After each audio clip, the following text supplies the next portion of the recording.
inputs, signatures on the inputs, the outputs in terms of what address, what script pub key, and what value. And the problem with that is these signatures, what they actually hash is essentially the entire transaction. So you can say that the signature commits to the contents of the entire transaction. And interesting thing is, of course, is that actually possible? Signature itself. So what gets dropped? Well, signature at least. Yeah, and so the actual code that does this, it drops the signature. It drops essentially what the signature. It doesn't commit to the signature itself, right? Because that's recursive. But everything else is committed to. And what this means is that if anything gets added or changed within other inputs, the hash of the transaction changes. And that's kind of problematic because if I have a transaction that's dependent on another transaction, right? Well, this entry, depends on that. And if this transaction is unconfirmed and changes, then this transaction is invalid. So essentially what SegWit does is it gets rid of this field. So you no longer, conceptually at least, have signatures within the transaction. Instead, you have an additional field, data structure called the witness. Right? And the witness is just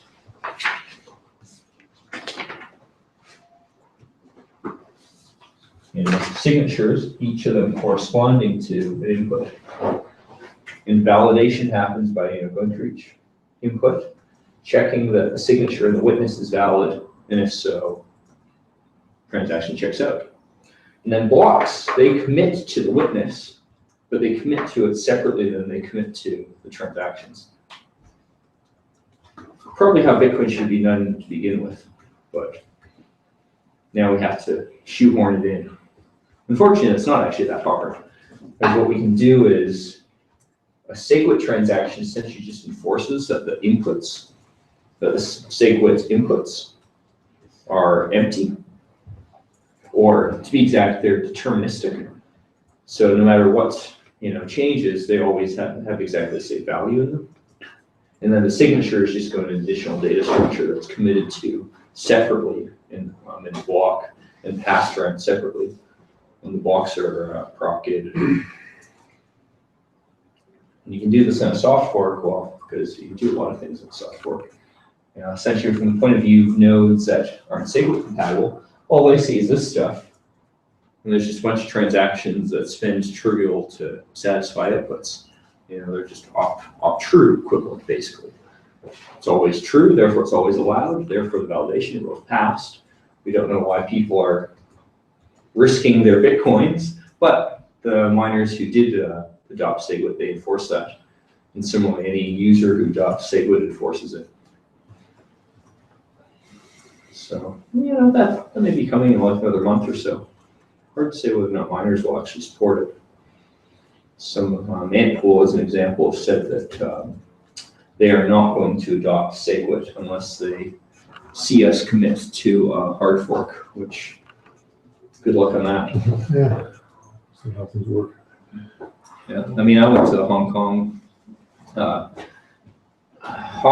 Bitcoin roundtable with other miners, and I agreed on my behalf that I would propose a hard fork, but I can't force other people to go along with it.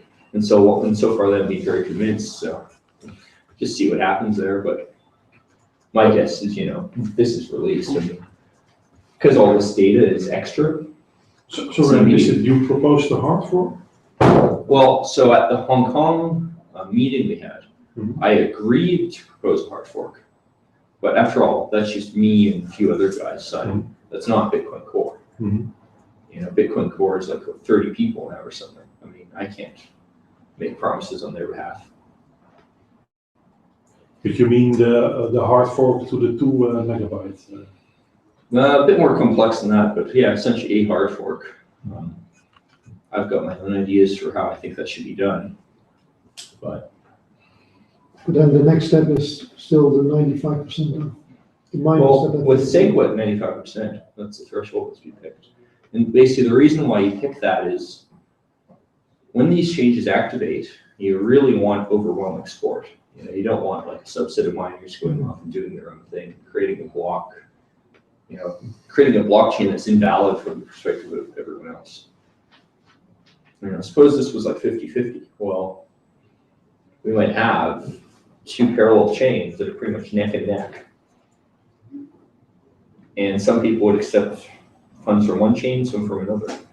And the last thing you want is having two versions of what Bitcoin is. So much better off it's really overwhelming 95% threshold. Because then the chain that didn't agree for that change, very small number of blocks are going to be found on that. And since it's a soft fork, every time those 5% of miners find a new block, well, 95 of 100 times, then other miners will find another block, and then they'll be orphaned out. You know, they'll go back to the longer, more work chain that 95% of miners are mining. But it's a soft fork, so it won't hurt the other 5%. Well, for the miners, depending on how it's implemented, it will. In the case of check block time verify, soft fork I proposed, if you're a miner who doesn't adopt check block time verify, your blocks get completely rejected. With check sequence verify, I believe the way we wrote it was that miners who do not adopt are still producing valid blocks, but they're not fully verifying everything. And basically we're relying on the fact that it's a very small number. So if someone, you know, distributes a check sequence verify transaction that's invalid, and also miners turn off the standardness rules, which would normally reject things that you're not totally sure are valid, then theoretically they could produce an invalid block. But with the way we set things up, it's not that likely. At least if you're in Bitcoin Core in the standard configuration. I mean, if you start changing the source code, which many miners have done, all bets are off. And the hard fork has to be unanimous? Everybody else, so. Or, yeah, I mean, I shouldn't even say it has to be unanimous. The hard fork is a new currency. Yeah. I mean, whoever chooses to use a hard fork, they can choose to use a hard fork. And whether it's unanimous or not, I mean, it doesn't change the fact that it's a new currency, it just changes economic impact. I was actually wondering if, let's assume that you end up in a nasty split, like a certain part of the network going one way or the other. And I mean, wouldn't you then also have kind of like a side chain? In the case of the hard fork, they're just two separate networks. Good, okay. Yeah. You can't move money from one to the other anymore. I mean, the scary thing is, like, if you get a split that's 50-50, depending on how the implementation works, you do now have two separate currencies that are both trying to call themselves Bitcoin. It's completely unclear as to what is Bitcoin. Mm-hmm. And I guess an example, I've been asked actually by like 2 or 3 exchanges now for advice on, well, in the event of a hard fork, how do we split our coins so as cleanly as possible, as quickly as possible, get them on the different chains. And by that, what that means is the expectation, it sounds, you know, apparently this is what their legal advice told them was, in the hard fork, they're probably two separate currencies, and you must provide users the ability to withdraw them separately. Because otherwise, someone could potentially sue you for not giving you the right type of Bitcoins back.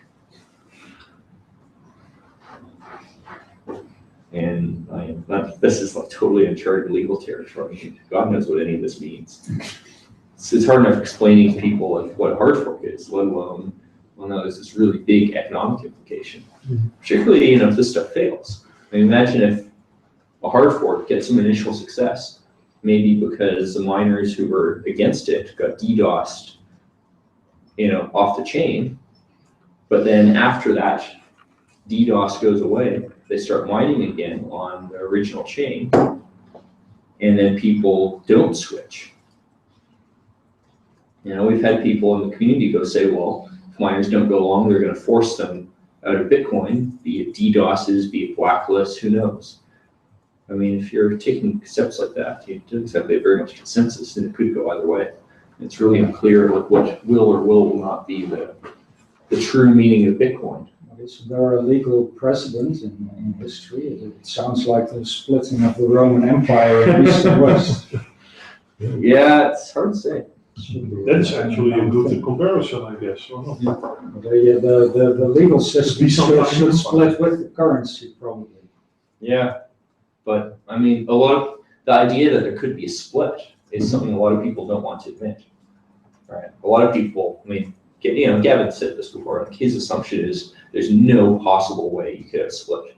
Obviously, everybody will immediately go on to the thing that wins. You know, even with thresholds that are as low as like 75%. Well, 75%, the other 25% is a completely useful chain. That's like, from a technical point of view, functioning. You do a transaction, it'll confirm relatively quickly.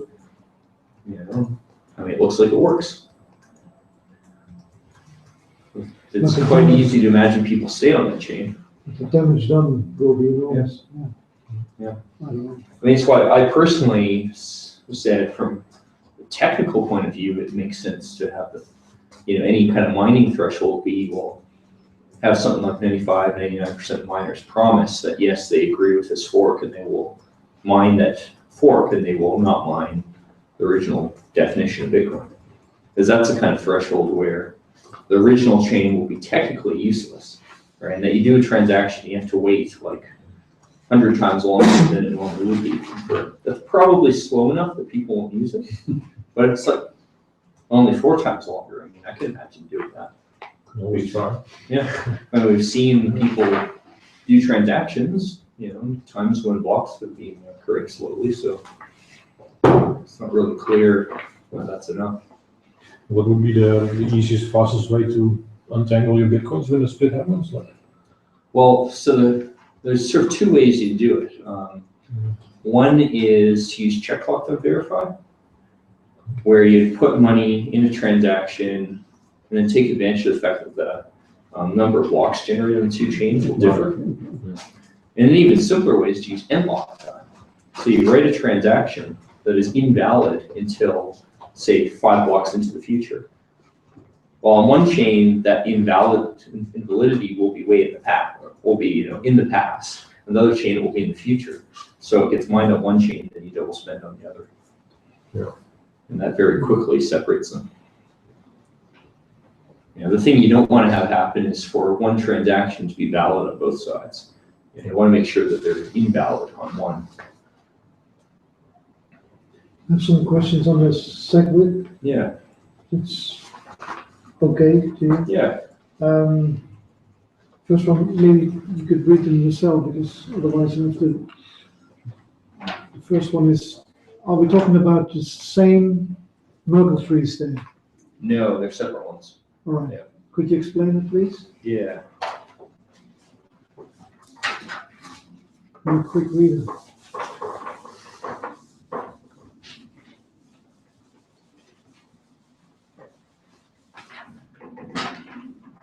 So in theory, the way it would look like is kind of like this. You know, a block header, right? And it commits to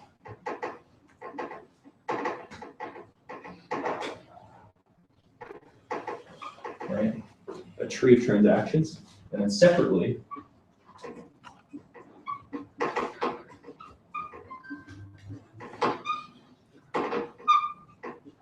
tree of witnesses.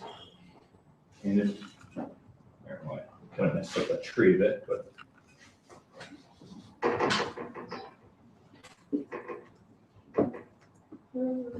All right, close enough. So. Because they have the same size. Yes, yes, so All actually, right. that fixes it. Yeah, they should be exactly the same path, right, because they're the same size. And there should be one-to-one correspondence, you know, transaction, witness, etc. In reality, it doesn't actually work that way because due to implementation constraints, because there is no field in the block header to go put the witness commitment. So instead we did something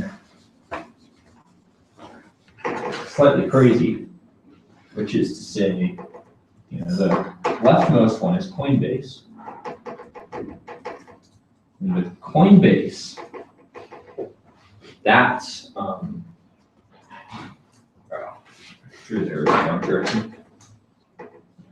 Coinbase transaction commits to the tree of witness data because we can put additional data to Coinbase, and the Coinbase doesn't need witnesses. I mean, it's just money created out of thin air. So the Coinbase transaction, the hash rate will never change.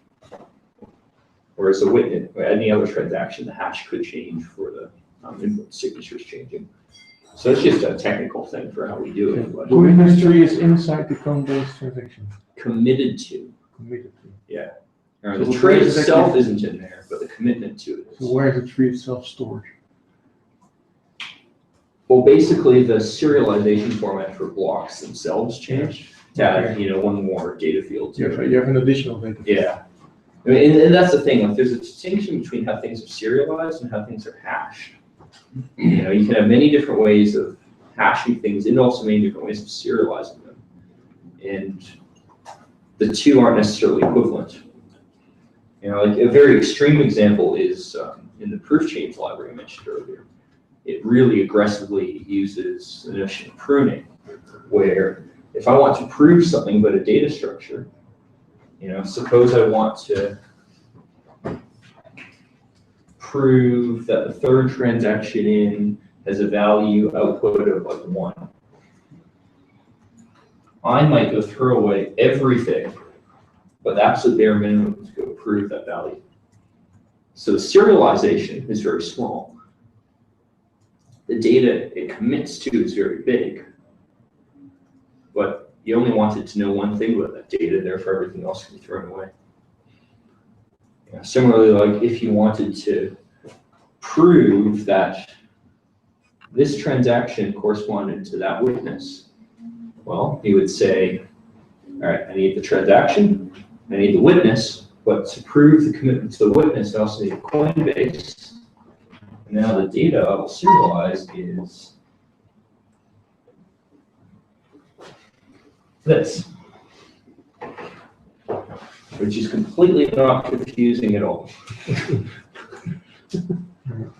And what's nice though is like with good software, at least in my proof chains library, I'm doing this in Bitcoin, it's very hard, but with proof chains, because it was designed from the ground up to do this, all that can be done by some magical Python code that literally watches every time you dereference something, to go access a field within a structure.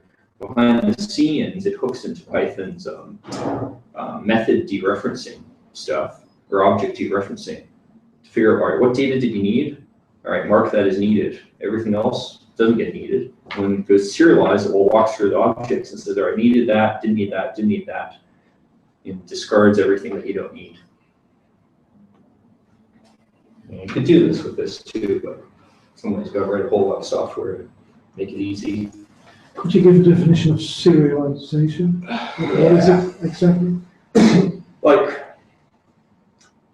what bytes are in memory are probably going to be different on every computer compared to how you want to transmit those bytes to another computer. Mhm. Like a simple example being, if I'm writing a program in C, right, and I have number 1 on the little computer that's like inside my watch, right? That'll get serialized. 2, 4, 5, 6, 7, 8. All right, they'll get serialized to those bytes. Those bits. If I bring that to a somewhat fancier computer, like the 32-bit microprocessor in my, well, not a current phone, but a phone 4 years ago, it's that plus, you finally get the 1 here, and there's your 32-bit. 32 bits, 32-bit integer. On my modern phone or my laptop, that's 64 bits and so on. Serialization is just that, well, how do we communicate this between each other? In the case of an integer, it's really simple. In the case of a more complex data structure, well, With my proof chains library, you might be able to say, well, I didn't need that bit of data, so rather than serializing the data itself, serialize some special marker and also the digest of the data, the hash digest. And now when I deserialize it, and load it all back into memory again, I will know that, well, that bit of data is missing, but I didn't need that to do that operation and so on. So it's quite complex. So these rules are written in code. Yeah. And they are part of the protocol. Part of the network protocol. Not Oh, part of the network. consensus Oh, protocol, all right? All right. Consensus protocol, and the definitions are a little fuzzy, but for the most part it refers to how things are hashed, ultimately, and how you calculate the things that are hashed. Whereas the network protocol ends up being, how do we communicate those stacks between different nodes? Which is tricky because if you, for instance, fail to communicate something consistently, like suppose any block that has the name Peter Todd encoded into it got dropped by the peer-to-peer network, for all practical purposes, it would be impossible to mine a block with my name in it, right? Because it would get blacklisted and dropped consistently. Now, it's not supposed to be part of the consensus protocol, right? It's just a bug in the networking. But if everyone does it, I mean, it might as well be consensus protocol failure. We try very hard to keep those two separate, but you can make mistakes like that. Like TCP/IP block constantly refused. Well, I mean, that's an interesting example. Like if there was a bug in commonly used TCP implementations where, I mean, again, maybe any block, I mean, heck, it can be even simpler. Like you can imagine a hardware bug where any block that has a long string of ones maybe triggers some hardware mistake in the framing of how bytes go over the wire. And then, these things got tapped, not very often because we're better these days, but in the dark ages of computer hardware, if you sent data where, for instance, had a long stream of ones, you might cause a desynchronization at the hardware level. Well, if you ran into that bug consistently on Bitcoin, anytime someone mined a block with a whole bunch of ones in a row, the network would go out of sync. Apparently, there are still memory chips these days that are that bad. Yeah. Fortunately, they don't tend to be bad consistently. Is this the same with the coding of CDs and DVDs? Yeah. Because, okay. Like it's why if you actually look at the really low level implementation of a lot of communications hardware, including storage, one of the first steps tends to be you take your data, or I should say one of the last steps tends to be you take your data and you run it through a pseudo-random number thing that's kind of like encryption to whiten it. So whatever came in, be it like long strings of ones, zeros, whatever, it kind of gets encrypted to average it into an average, into a byte string where the number of ones and zeros are averaged out. That makes any data dependency become unlikely to be an issue. If your hardware, say, breaks when there's 64 ones in a row, well, if you go and encrypt your data first, or whiten it, as is the term used, it's 2 to the 64 unlikely for there to be 64 ones in a row. And if you actually look at the really deep down details of how hardware works, it tends to be things like, well, we will guarantee that anything less than this number of ones in a row, or zeros in a row, or whatever is the implementation problem, isn't going to happen, or sorry, isn't going to have an effect, and we make it unlikely to happen through whitening. And the reason why this is an issue is basically in a lot of things, the hardware itself will support AC signals, which have roughly even numbers of ones and zeros, but it breaks on DC. Like you imagine like a hard drive reader, for instance, your physical connection between the bits on the platter and the read head, well, that's an AC signal that it can pass. So if you give it a whole bunch of DC, it can't read that and everything breaks. You just whiten it to make it look like AC. The disk itself, why does it? The controller does. Yeah, the very lowest level of encoding. Yeah. There's a ton of schemes to do this, like I think FM encoding would be one example, and tons of nuance there, but Unfortunately, this stuff is pretty far away from that level. But This would also extend the amount of space per block. SegWit, yes, absolutely. Yeah. And this is why, SegWit is a block size increase. It's a one-time block size increase because this witness data, there's only so much of it. There's no way that we can like further reduce the nodes in there while still being software. But it does increase block size from, depending on what assumptions you make, something like double it. Yeah, maximum block size times 4, but average case double it. See, with the trick SegWit uses, we can increase the maximum arbitrarily, but that's only in the adversarial case where someone's trying to make weak blocks. We can't increase the average for a given set of transactions indefinitely because some data simply has to remain in the original chain or it's not very useful.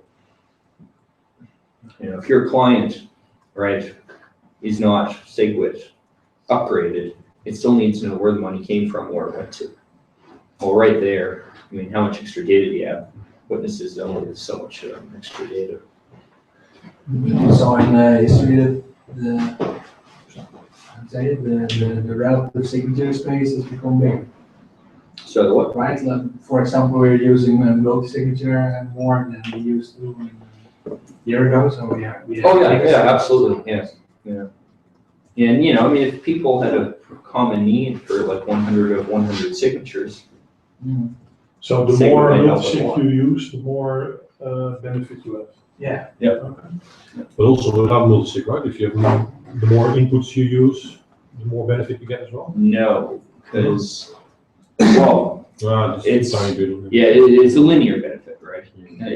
You get a linear amount with SegWit, but because every input needs non-SegWit data, there's a limit to how, So this is all just one giant conspiracy to get coin join from Greg.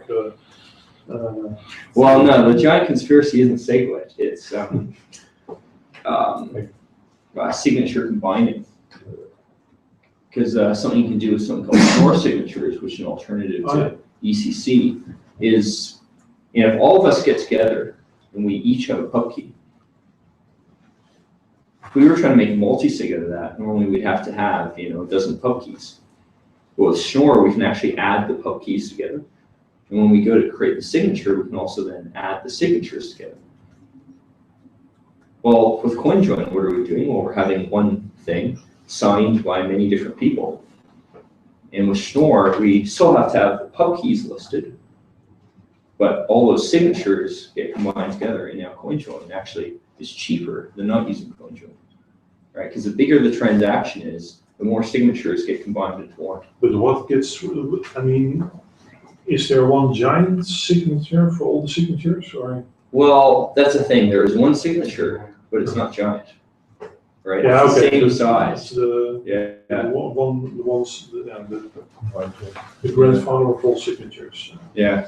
It's kind of like if we wanted, it's like it.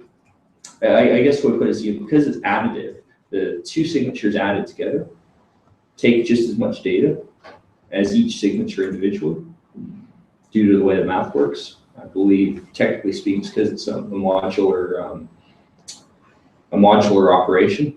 So whatever comes in ends up being the same space.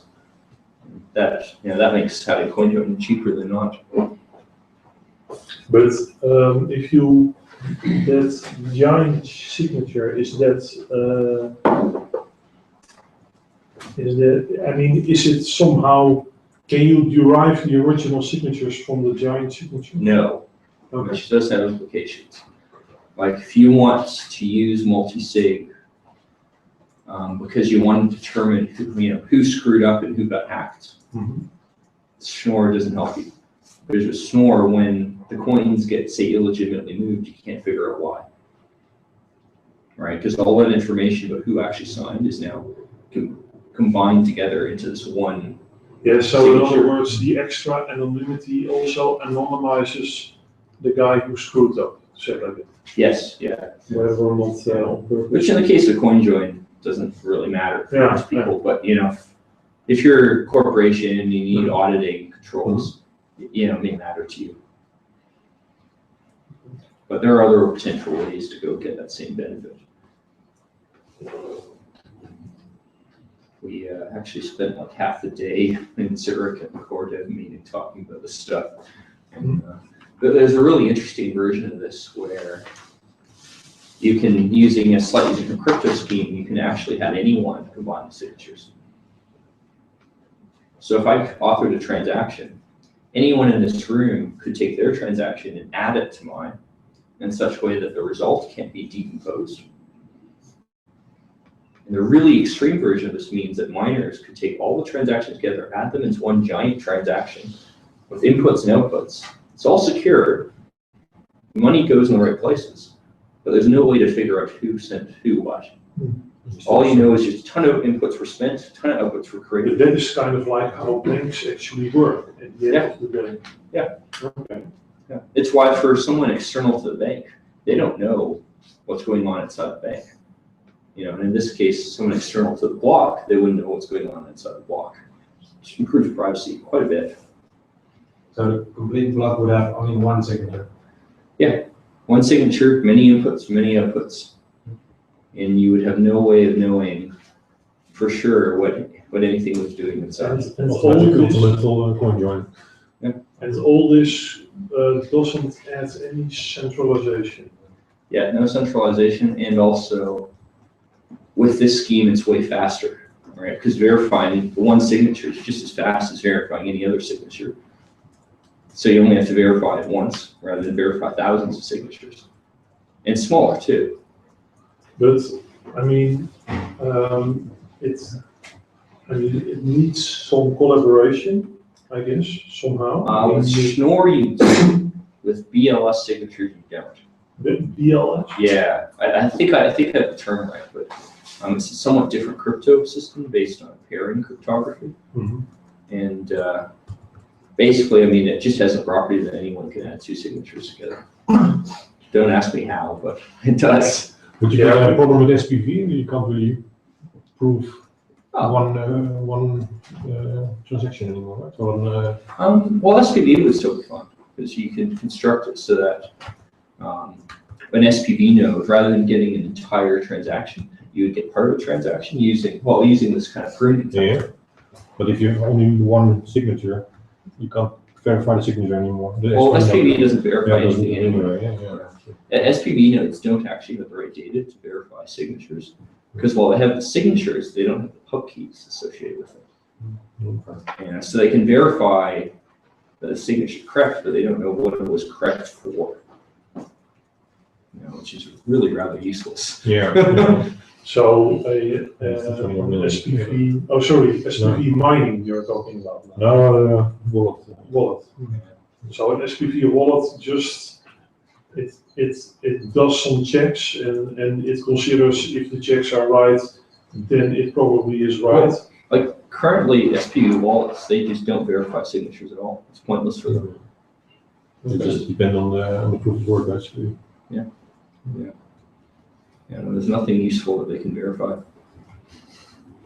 And in fact, most of them, they wouldn't even have the right crypto library to verify the signatures anyway, because there's two versions of signature verification. One, you need the pub key, and the other one does this clever trick where the pub key is derived from the signature. So you have a signature, you know what pub key you have.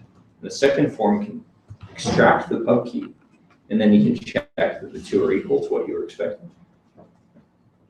Most crypto libraries don't implement that.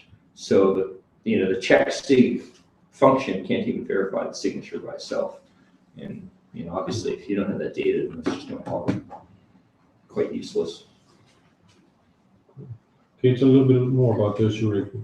2 days ago, Yeah. pretty much everyone was there, I guess. So. Yeah, it was like 19 people there out of 31 invited. It's like an IRC meeting, but in person. Yeah. Spread over 3 days.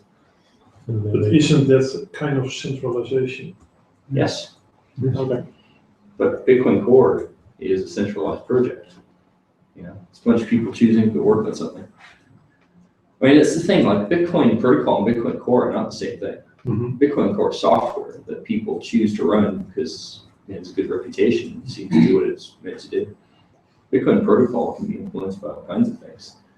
It just happens to be really hard to do a good job of it. Have you got any idea? I know that there was some work on their way on detaching the consensus library. From Yeah, that is very hard work. Mhm. And there's nobody particularly motivated to do it. Okay. Like, we're kind of motivated to do it because it makes testing the whole thing easier. It makes reasoning about the code easier. I mean, as an example, when I showed you my Python Bitcoin lib library, you may have noticed how the namespace for some of the code was under, bitcoin.core. In my library, everything that's consensus critical is under bitcoin.core, and everything that isn't is just under Bitcoin. So an example of wallet-related code is in the module bitcoin.wallet, whereas the basic definitions of the data structures is under bitcoin.core. Similarly, like the scripting system is under bitcoin.core.script. And we're trying to do that in Bitcoin Core by splitting out, say, the scripting system and so on. But to go from that to like a full, completely detached library is just a lot of work. And so far, it's being done for the scripting system, so you can verify scripts independently of the rest of the stuff. But, especially until like someone actually implements this in a real way, it's hard to write an API for something that doesn't have any users yet.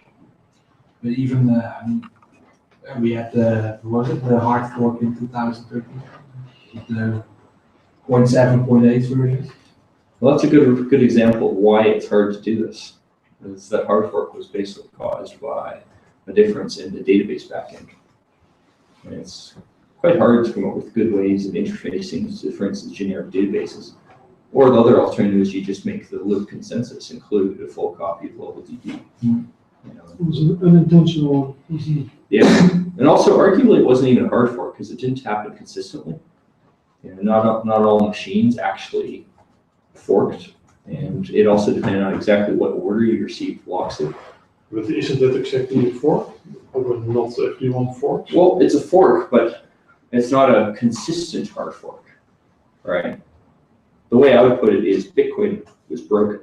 The Bitcoin core implementation was broken. Mhm. And I mean, the main thing consensus critical code needs to do is act deterministically. For the same input, you should get the same output, and it just didn't do that. Most machines went one way, some machines went the other way, other machines went yet a third way, and that's just not acceptable. So that was solved with social consensus, wasn't it, back then? In a very ugly way. Yeah. And it's interesting, like, it would have never happened had we not had so much miner centralization. Because the only way that the miners could be different in an economic consensus was they'd all upgraded very quickly to Bitcoin, I guess it was version 8. Whereas other people like Downgraded, didn't they? Yeah. Downgraded or not? well, the problem was caused because miners had upgraded before everyone else did. So what they were accepting was different than what everyone else was accepting. Whereas, had, for instance, every Bitcoin user run a bit of mining on their own, the way that fork would have resolved would have been already in favor of how the economic consensus worked. Because if the majority of Bitcoin users went one way, that would also correspond to how the mining would have gone. But because miners were different than people actually using Bitcoin, that's how you had that disagreement, right? You would have still had a fork, but at least it would have forked in the right direction. Instead, it forked in the wrong direction. That's why they ended up deciding to downgrade, because they were different than what all exchanges and other users were doing. But also by downgrading, they go back on the longer chain that both versions. So like that's the thing. Like, had mining been more decentralized, the longest chain would have been what everyone was accepting, and what we would have instead been saying to everyone else, well, the majority of Bitcoin users are on this chain. Please go match that version. be it, 0.7 or 0.8. Instead, we had to tell that the majority of hashing power, please change, because other people aren't agreeing with you. Did it get some compensation out in anyway? Miners? That's switched. Yeah, I mean, people basically told them to on IRC after having some discussions, and it could only happen quickly because there's a heck of a lot of centralization. So it's like one guy making the switch. Was this you are now talking about some researcher afterwards, he detailed the conversations, and it was within an hour or something that people accepted that they had to switch back or something. Probably even less than that, actually. Okay. It happened pretty quickly. I mean, just not a good situation being able to see that happen. But it's a very dangerous thing because, maybe, people switch quickly for good in that case, but it also means like if I hack into a couple miners' computers, I can cause a lot of havoc very quickly. That just shouldn't happen, especially with how few people could be broken into for this to happen. Right now, there's probably about maybe 2 or 3 computers that I need to hack into to reverse transactions on a really big scale. Because you've got F2 and handful having collectively like 50% of the network. It's just not good. Shouldn't be true, but Bitcoin is a little broken that way.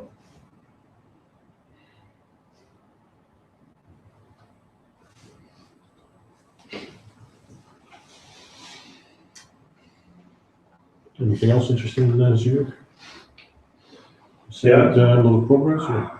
I personally mainly talked with Adam Back and Greg Maxwell about doing what's called committed transactions. So it's like the idea that when I do a transaction, it would be committed before it actually has to be revealed publicly. So basically, I could go send you money. I give you the data corresponding to the transaction. No one else in the world has that data, but if I try to double spend, I'll be prevented. And there's a couple of different ways to do it. The key advantage of this is miner censorship. Now that miners don't have the data corresponding to what I'm doing, they can't censor it. All they get is just opaque hashes that mean nothing for them. It would be very useful. Yeah, it makes things politically a lot scary right now. Like Chain Anchor, it's a good example of this threat where, at least according to the sources I was talking to, there were people actively trying to figure out how do you add AML to the Bitcoin blockchain so that you would have people's identities attached. Yeah, you mean the MIT? Yeah, that bullshit.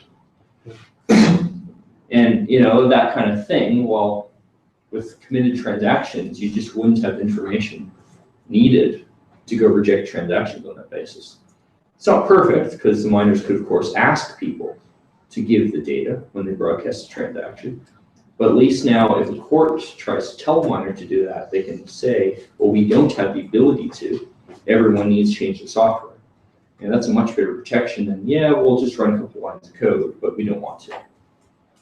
But is this what Adam Beck, he tweeted some story about that the information of the transaction gets revealed after 6 blocks or something? Yeah, there's a few different ways to do this. His proposal uses something called time lock encryption. And it's kind of like a weak form of encryption where you encrypt something, but it can be decrypted with a known amount of effort. Sorry? You encrypt something in such a way that it can be decrypted with a known amount of effort. Oh. All right? It's kind of like saying, I'll give you a padlock, or I'll give you like one of those combination locks. It has 6 digits, and I know you can try each digit at a certain speed. So on average, it'll take you a certain amount of time to decrypt that data. And if you calibrate this right, you can predict how long it will take for people to decrypt it. I actually wrote an implementation of this for Bitcoin where the way it worked was very long strings of hashes. So you hash something, then you rehash the output of the hash function over and over and over again.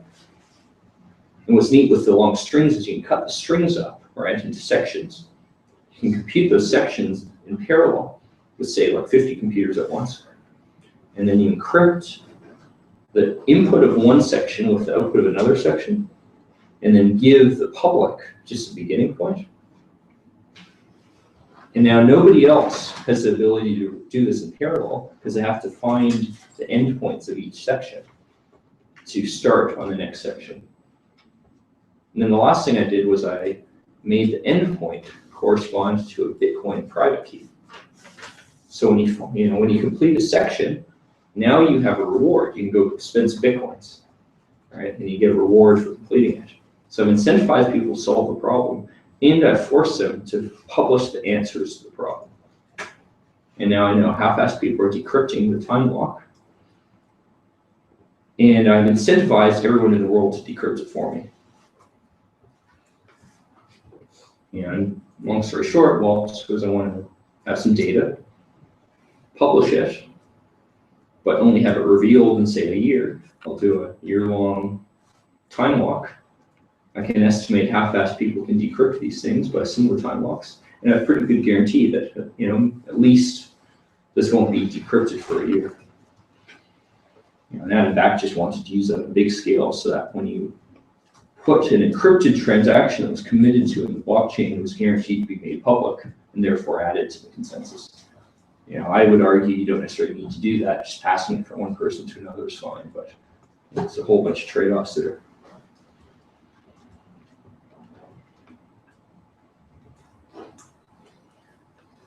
There's going to be a lot of CPU cycles, everyone trying to crack.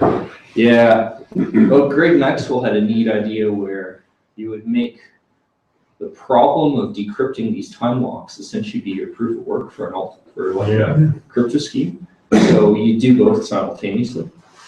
And a really crazy idea of his was to then have set up the incentives so that there was no reason to try to decrypt anything but sort of the longest chain of time lock crypto problems, so that you could predictably put money in that, assuming everyone who had the capability of solving that problem was working towards making the chain longer, you would be secure in knowing that your stuff wouldn't get decrypted until later.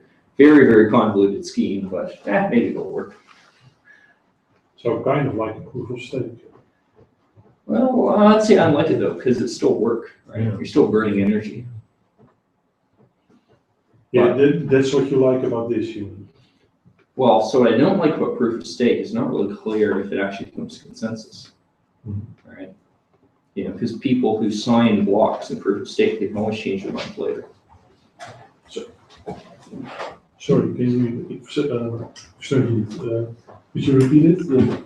So with proof of work, right, Yeah. we tie the consensus to provable energy destroyed. Mhm.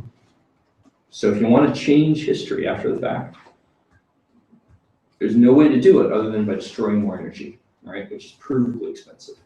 In proof of stake, fundamentally, I can create equally valid history without spending any effort other than re-signing a bunch of stuff. There's no cost to that. No matter how hard you try, you can't get away from the fact that there isn't a cost to trying a different form of history. That's the whole reasoning Paul Storch also uses. He says that the gain you have by not burning energy is also, let's say, the bandwidth you can win by cheating. Well, I mean, I guess more of the point I would make, but it's just that you just don't have solid guarantees, because there is a way to convince a computer to display a completely different blockchain, and it's not clear, will these situations happen? Like if Bitcoin was proof of stake, a reasonable response to Mt. Gox might have been to say, well, why don't we all get together and sign a different series of blocks where the Mt. Gox coins are given back. And you can do that. But if you do that, I mean, what else are you going to get pressured into doing? Or for that matter, I mean, what if some hacker steals a whole bunch of old keys because maybe a compromised implementation? And even if people's money wasn't stolen, they can just change history That arbitrarily. was kind of what happened with Next. Yeah. They had a bitter exchange or hacked, and Yeah. then for people who don't know the story, so some hacker broke into a next exchange, and Chinese. yeah, he stole a large amount, and the problem was that he stole 8% of the whole economy. Yeah. And that was problematic, not because it was sad for the guy who lost his money, but he got voting power by that. And so then you're endangering the whole system. And, yeah. And then what- 8%. Yeah, and then they decided, the next foundation, they decided to roll back history. And, but the strange thing is, the point was in the beginning, you know, I considered Next like a toy.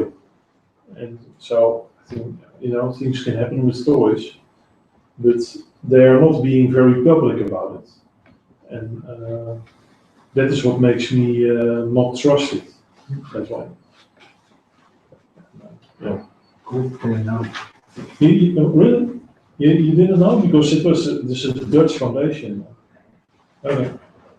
No, it's a Yeah, but that international proves kind of like that they're not being very open about it, because you know, Bas, the other Bas who talks about it, Bas Wisseling, and he also gave some presentations at one of my events. But again, I always considered it kind of like a toy, nice or whatever. But once I realized what was the story, what it actually meant, and the easiness with which he just told it like, oh, you know, another day in the office, something like that. So then I realized, you know, they really don't understand how awful this is. Yeah. So they are really centralized because they have 72 stakeholders yeah, that have like 80% of all the Next. And if they would have a meeting in Zurich like you had, Yeah. and they would decide, that's really centralized. And they admit that at the moment. And, They have to change. and again, like, realistically, the Bitcoin miners right now could have a meeting like that, Exactly. but at least would cost them a ton of money to do so Yeah. in a very provable way. but also comparatively, in the sense that, I mean, the next economy is 10 million or something. But does it percentage relatively? Is it relatively more expensive? Well, I mean, depending on how the system works. Mhm. Like, if the inflation rate were, for instance, pegged at 1%, Mhm. then it would always cost, 1% of the entire value of the system to go in and rewrite 1 year worth of history, very roughly speaking. That's probably a reasonable kind of number to have. I mean, obviously it's a social and economic question, not really a tech question, but Yeah. it sounds plausible. That is Whereas- I also read that you are of the opinion that Bitcoin should grow by 1% a year or something, the total amount, the end limit. Well, I for mean, security I would reasons. say that the way I would put it is not, like, inflation is a tax, right? Mhm. Inflation is equivalent to a tax levied upon anyone who owns something. Mhm. And I would say that I think it's reasonable to go and charge a tax of 1% per year Mhm. to secure the system. And Yeah, so- I'm not wedded to 1%. I'm just thinking that's a number that seems like a reasonable amount. But Maybe 0.1 or 2 or 3. Do I understand your reasoning kind of like every system has its overhead? Yeah. Tax or inflation is kind of part of that, and the 1% seems kind of like a reasonable.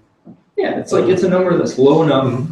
It's probably can be ignored, Mhm. and high enough that it probably would give sufficient security against a lot of attackers. And the thing with security is that it's really not clear to us that there's actually a solid incentive to keep advancing the chain Mhm. in a proof of work system. Because if I'm at block number 10 and I'm deciding whether or not to make block number 11 or rewrite block number 10, well, if someone pays a very high transaction fee, it might make sense for me to rewrite block number 10, try to mine that fee for myself, right? Extracting it out of the first block and, gain that benefit. And that depends on how much hashing power you have. Well, that's like a really serious problem because it doesn't mean that blocks keep advancing. Things could keep getting reorged over and over again until finally someone kind of wins at a block. And that's not a stable system. That's not a useful system. But I was also thinking about Bitcoin that you could also reason that as long as Bitcoin is not the world's dominant currency, it has more external threats. Yeah. So in other words, it could be that Satoshi realized something like that, and that he realized that Bitcoin actually at the beginning is more vulnerable. Yeah. So you could reason that the cost of running the system is now relatively higher than when the whole world would be running. See, my argument to that would be, if you can't afford something like, say, 0.1% inflation per year, Mhm. then what the heck is wrong? Like, how is 0.1% a high enough amount that you can't afford it? It's kind of Yeah, like for- saying that people are complaining that you now have to pay for Bitcoin transactions. Well, yeah, it'd be like having people who complain that you had to go pay, a couple cents to go move a few $100s. Mhm. How is this relevant to your needs? Maybe if I'm operating a low margin business, I might care, but it's not my problem. I care about people holding Bitcoins. Mhm. I don't care about, the services that are providing services to them. They're service providers. They're not the people who matter here. They may complain a lot because they have very strong incentives to, but, tough. I'm not designing a system for those people. I'm designing a system for people who want to hold Bitcoins and not have them get destroyed. And 1% is probably, reasonable type of number. 0.1% is probably a reasonable type of number too. 0 is not reasonable. 0 is way too low. Mhm. Unfortunately, we're not going to have to make hard decisions for that for like another 10 years. But, if I were designing Bitcoin today, I would definitely put in a minimum inflation rate. I'd probably implement it by having a minimum of coins generated, which may or may not, depending on how many coins are lost, be some amount, but So you mean a minimum amount? So you wouldn't put a hard cap, but a soft cap. no, sorry, I misspoke there. No, if it's a soft cap Mhm. on, like the soft cap on how many Bitcoins are generated Mhm. out of thin air, how on earth are you going to make miners keep that number low, right? It's in their incentive to like push it up as high as they can get away with. Mhm. That doesn't seem to scare me. Whereas I would say, where by minimum I mean like you would ensure that even if initially you say have a higher inflation rate, you certainly wouldn't go below a certain level. You'd always keep that fixed incentive to keep making new blocks. That's nice and predictable. Another thing about this is, like, if you're synced up, right? You don't see a new block get generated for say, 5 hours. Your software, if it's well written, which currently basically none is, but in theory, if it were, it would say, hang on a second, I haven't seen a block in 5 hours. I should be connected to the network because I have peers who claim that they're connected to the network. Something's obviously very wrong. Chances are I'm surrounded by people who are trying to restrict my access to the rest of Bitcoin. Maybe because they're hashing away with 10% hashing power and are trying to feed me invalid blocks. Well, I can do that kind of calculation if I know how often blocks are generated. If the generation of blocks becomes unstable because incentives get too low, all that thinking goes out the window. And now Bitcoin becomes a lot less secure. Whereas if there's always a fixed incentive, make a new block constantly, you can make that kind of calculation. It's a much safer system if you do that. So, yet another technical reason why you'd want to always have that incentive. And what I always liked about Peercoin, but as long as I understood their pitch, was that, if I'm right, that if amount of transaction rises, it becomes more expensive. At Peercoin I'm talking now. And when it goes down, then it becomes cheaper. To do a transaction, or? Yeah, I'm not sure if I understood it right, but I thought it was meant for that when the amount of transactions rise, that it becomes more expensive and that it somehow adjusted itself. But I don't know if you know more about this. Well, I mean, Bitcoin's like that, Mhm. right? You have one Yeah. that blocks every 10 minutes. And Yeah, but it's supply and demand. Peercoin was proof of stake, if I'm right, or? Yeah, well, I think like for technical reasons, you're always going to have some kind of fixed block size, right? Because if you don't fix that, I mean, people have incentives to screw over their competitors by adding more and more data. So with that in mind, and given that demand for this magical thing that's stored on everyone and guarantees your backups are safe, I mean, why wouldn't I put everything I could get away with on the blockchain? Why wouldn't you put a copy of your emails on there just to make sure you can't lose them? And there's always that incentive to use this if it's free. Therefore, there's going to be essentially infinite demand for blockchain space in the same way that with any good. If you go down like the supply-demand curve, well, your potential demand at a low enough price is essentially infinite. That means your blocks are always going to get full. And the price for your average user is just going to go up and down depending on demand. That is what actually happened last year. Yeah. Yeah. Now we implemented a proper fee market. It took a long time to get wallets to support it, but it's happening. Even if my example timestamping application doesn't do it right, but. Koffie? I think so. Lust je koffie? It reminds me I need to go update the fixed fee amount in the timestamping application, because it's a perfect example of things where the amount of money you're paying is so low you don't care. So you'll happily pay like 10 times more than the going rate because I just don't even want to think about it. Whereas people try to optimize stuff, then they can spend more effort in getting it exactly right. I mean, similarly, if I was smart, I would go and fix the thing to produce opt-in replacement fee transactions. So if I guessed wrong, I can go fix the problem by just replacing it with a higher fee. Pull request welcome. You can so far behave in not using it. Yeah, I'm going to write these idiots. My to-do list is a little long. Yeah, I guess. Have you ever tried the Dutch licorice? Yeah, you try already. Yeah, I tried a few of them. So, Okay. yeah, I averaged out my experience over man. Assuming 29 million stays, are the fees going to be enough for eventually? I kind of doubt it. Like, particularly since I think this is an inherent problem in that no matter like what fees are, you're always going to have these situations where demand slackens a bit and you don't have the proper incentives, or you can't necessarily make that strong assumption. But Yeah. I mean, it's just too much a political fight, and it's too far off in the future to be worried about it. I wouldn't be surprised if that changes in the future, but I also wouldn't be surprised if it doesn't. The fee market.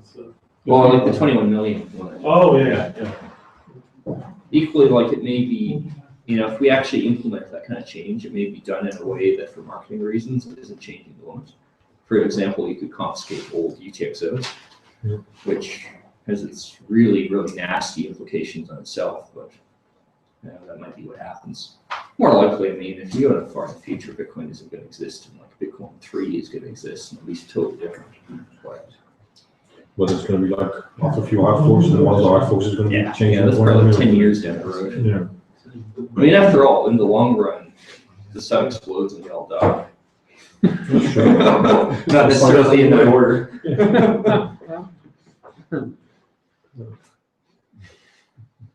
I remember once horrifying Greg Maxwell by pointing out one day the last Bitcoin block that will ever be generated will be generated. But How last that will be generated? yeah, one day the last Bitcoin block ever to be generated will be generated. Bitcoin won't be forever. It's very hard to predict when that day will be, but one day it'll happen. But, One point, what was it? I know SIPA proposed to fix on April 1st when you. yeah.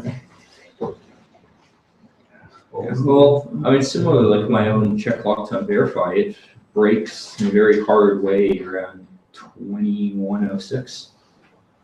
And 2 to the 32 runs out. But You're on Y2K, yeah. Yeah. We have a younger colleague downstairs who didn't know what Y2K was.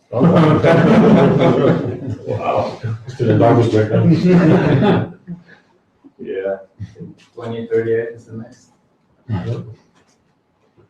36, 36. I think. Some say 38, so 32-bit Phoenix times. not sure, but some say 36. So. Yeah, well, 36 is a signed, Yeah. like 2036 is a signed integer. All right. And with check lock time verify, I actually made sure that it would work after 2036 because the default way I could have coded it would have been with signed integer. So I took some extra steps to make sure it lasted another, 70 years. Just to be sure. Yeah, it's actually in the test cases. I wondered why you said 2106. Never heard that year. Yeah. Most people don't know that one because most software breaks first at 2036. Well, I was in the Millennium Project here in the Netherlands to save the country. We didn't care about the rest of the world. Yeah. And we do know that after everything seemed to have gone right, at January 12, 6 new Norwegian trains stopped somewhere in the middle of nowhere in the snow. So there were very odd variants. Yeah, there's quite a few of them I heard. I mean, even right now, the 2036 thing is causing problems with mortgages. Because a lot of software for like 30-year mortgages is failing.